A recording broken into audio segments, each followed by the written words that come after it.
Hello students, welcome to our channel Shweta study point. Student, आज का हमारा टॉपिक है अवयव। आज के हमारे इस वीडियो में हम अवयव के विषय में जानेंगे। तो आइए जानते हैं अवयव के विषय में। ऐसे शब्द जिसमें लिंग, वचन, पुरुष, कारक आदि के कारण कोई विकार नहीं आता, वे शब्द अवयव कहलाते हैं। यह सदैव अपरिवर्तित, अविकारी एवं अवयव रहते हैं।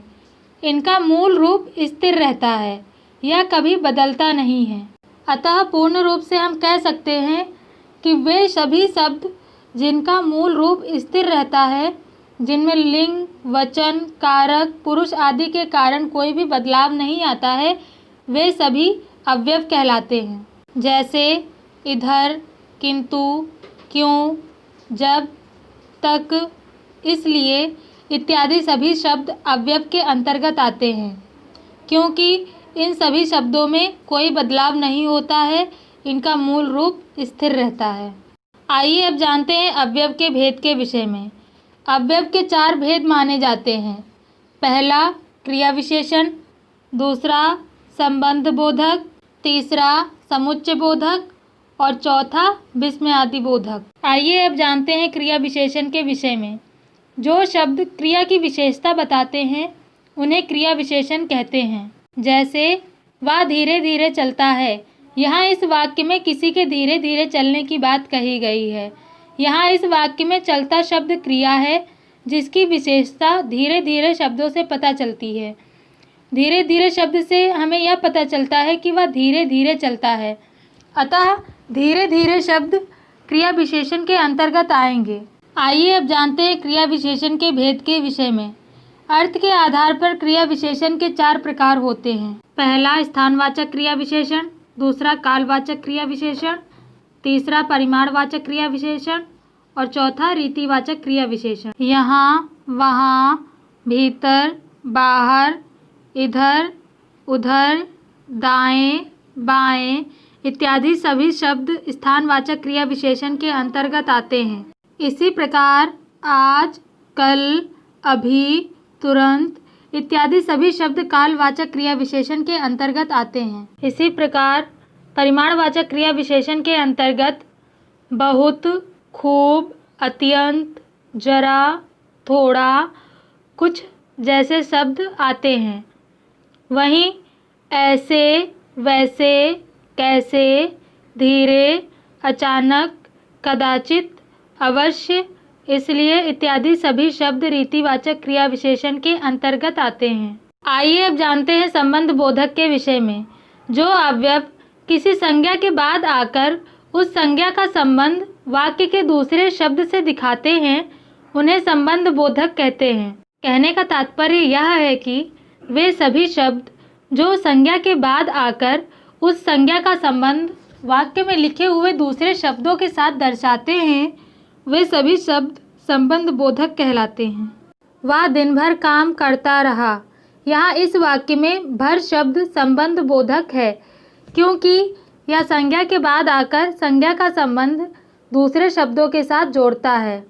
वहीं दूसरे वाक्य में मैं विद्यालय तक गया, यहाँ इस वाक्य में तक शब्द संबंध बोधक शब्द है, क्योंकि यह संज्ञा के बाद आकर संज्ञा का संबंध वाक्य में लिखे हुए दूसरे शब्दों के साथ जोड़ रहा है।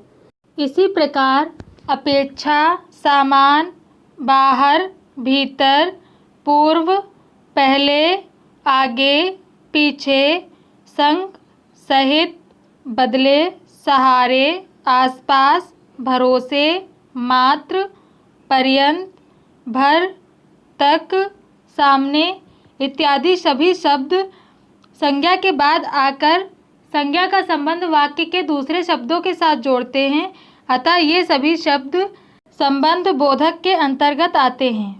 आइए अब जानते हैं समुच्चय बोधक के विषय में। 2 वाक्यों को परस्पर जोड़ने वाले शब्द समुच्चय बोधक अवयव कहे जाते हैं।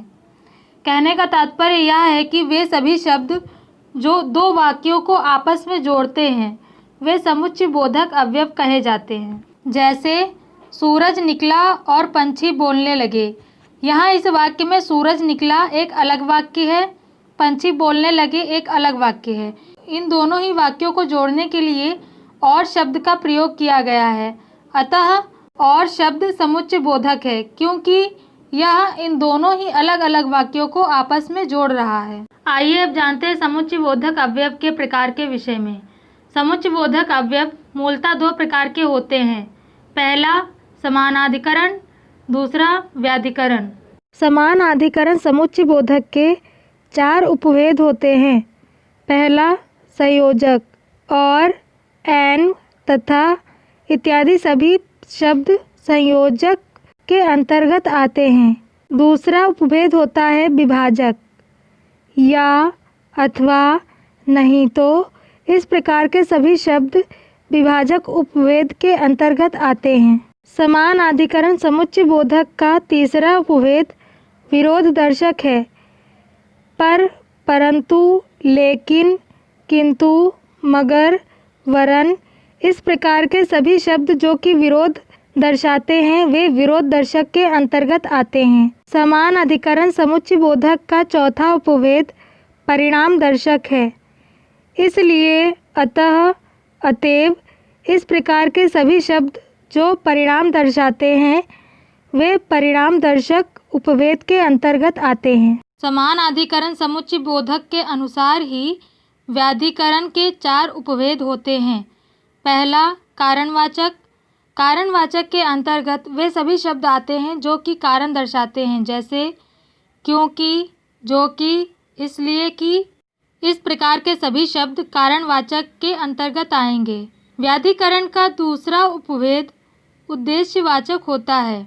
इसके अंतर्गत वे सभी शब्द आते हैं जो कि उद्देश्य दर्शाते हैं, जैसे कि, जो, ताकि इत्यादि सभी शब्द उद्देश्यवाचक के अंतर्गत आते हैं।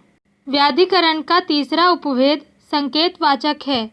संकेतवाचक के अंतर्गत वे सभी शब्द आते हैं जो संकेत दर्शाते हैं, जैसे जो, तो, यदि, तो, यद्यपि, तथापि इत्यादि सभी शब्द संकेतवाचक के अंतर्गत आते हैं। व्याधिकरण का चौथा उपभेद स्वरूपवाचक है।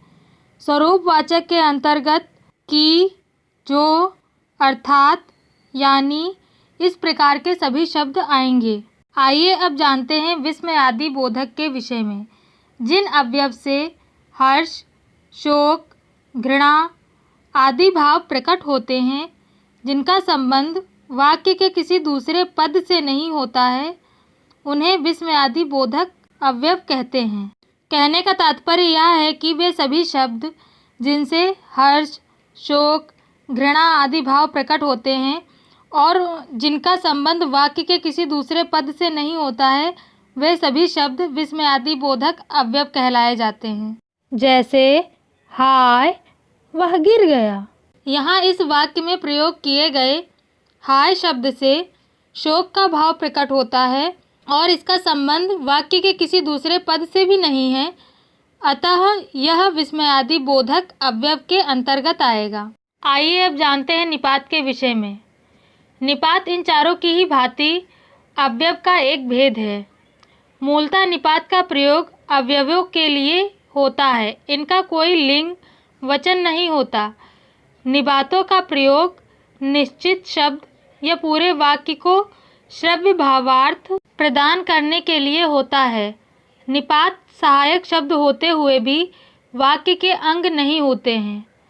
निपात का कार्य समूह को बल प्रदान करना होता है।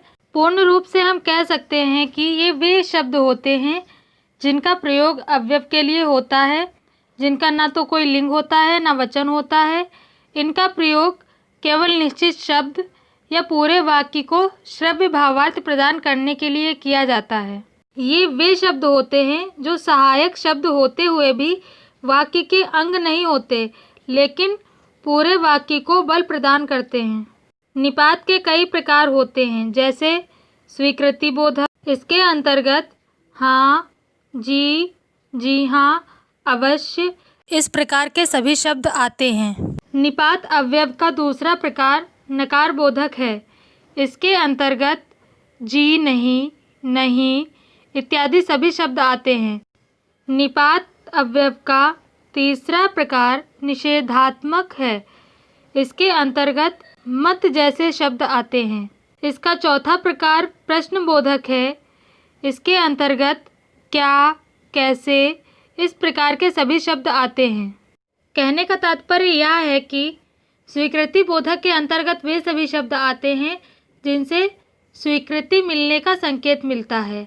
वहीं नकार बोधक के अंतर्गत वे सभी शब्द आते हैं जिनसे नकारने का संकेत मिलता है। इसी प्रकार निषेधात्मक के अंतर्गत वे सभी शब्द आते हैं जिनसे निषेध का संकेत मिलता है। प्रश्नबोधक के अंतर्गत प्रश्न करने वाले सभी शब्द आते हैं। कहने का तात्पर्य यह है कि जिन शब्दों से प्रश्न का बोध हो वे सभी शब्द प्रश्नबोधक के अंतर्गत आते हैं। निपात अवयव का पांचवा भेद विस्मयादि बोधक होता है। इसके अंतर्गत काश, हाय अर्थात भावनाओं को प्रकट करने वाले शब्द आते हैं। निपात अवयव का छठा भेद या प्रकार तुलना बोधक है। इसके अंतर्गत वे सभी शब्द आते हैं जिनसे कि तुलना का बोध होता है, जैसे सा। निपात अवयव का सातवां प्रकार अवधारणा बोधक है।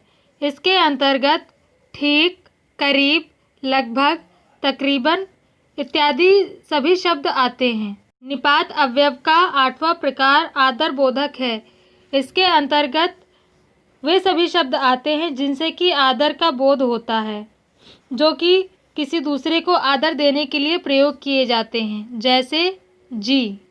स्टूडेंट्स, ये थे अवयव और उसके प्रकार। यदि आपको मेरी वीडियो पसंद आई हो तो वीडियो को लाइक और शेयर ज़रूर करें। चैनल को सब्सक्राइब करना ना भूलें। साथ ही बेल आइकन को ज़रूर दबाएं, जिससे कि आपको मेरी आने वाली नई वीडियो की नोटिफिकेशंस मिल सके।